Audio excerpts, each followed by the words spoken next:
ನಮಸ್ಕಾರ ರೀ ಎಲ್ಲ ದೊಡ್ಡ ಮಂದಿಗೆ. ನಾವು ಏನೇನೋ ರೀಸನ್ ಕೊಟ್ಕಿಸಿಂದ ನಮ್ಮ ವರ್ಕೌಟ್ ನಾವು ನಿಲ್ಲಿಸ್ತೀವಿ. ಹಂಗಾಗ್ಬಾರ್ದಂತ ನಾ 100 ಡೇಸ್ 100 ಪುಷಪ್ಸ್ ಚಾಲೆಂಜ್ ಮಾಡಿ ಅಂದ್ರೆ ದಿನಕ್ಕೆ 100 ಪುಷಪ್ಸ್ 100 ದಿನ ತನಕ. ಬರ್ರಿ ಶುರು ಮಾಡೋಣ. ಈ ಚಾಲೆಂಜ್ ಸ್ಟಾರ್ಟ್ ಮಾಡಿರೋ ಉದ್ದೇಶ ಇಷ್ಟ, ಡೈಲಿ ವರ್ಕೌಟ್ ಮಾಡ್ಬೇಕಂತ ಹೇಳಿ. ಈ ಮುಂಚೆ ಮಾಡ್ತಿದ್ದೆ workout, but consistency maintain ಮಾಡ್ತಿರ್ಲಿಲ್ಲ.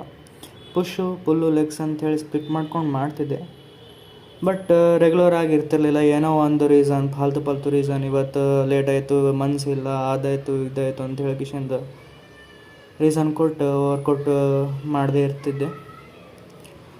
So ಹಂಗೆ ಆಗ್ಬಾರ್ದು ಅಂಥೇಳಿ ಈ ಚಾಲೆಂಜ್ ಮಾಡತ್ತೀನಿ. ಈ ಒಂದು ಚಾಲೆಂಜ್ ಸಂಬಂಧ ನಾನು ಡೈಲಿ ವರ್ಕೌಟ್ ಮಾಡ್ತೀನಿ, ಡೈಲಿ ಕನ್ಸಿಸ್ಟೆನ್ಸಿ ಮೇಂಟೈನ್ ಮಾಡ್ತೀನಿ ಅಂದ್ಕೊಂಡೀನಿ. ಈ ಚಾಲೆಂಜ್ ಒಳಗೆ ಬರೀ ಚೆಸ್ಟ್ ವರ್ಕೌಟ್ ಸ್ಟಾರ್ಟ್ ಮಾಡೀನಿ, ಅದು ಬಾಡಿ ವೇಟ್ ಪುಷಪ್ಸ್. ಆ ಚೆಸ್ಟ್ ವರ್ಕೌಟಿಂದ ಹೈಪರ್ಟ್ರೋಫಿ ಆಗುತ್ತೋ ಅಟ್ರೋಫಿ ಆಗುತ್ತೋ ಸೋರ್ನೆಸ್ ಆಗುತ್ತೋ ಗೊತ್ತಿಲ್ಲ, ನೋಡಮ್ ಏನಾಗುತ್ತೋ ಆಗಲಿ. ಎಕ್ಸಾಂಪಲ್ ನಾನೇ ಇರ್ತೀನಿ.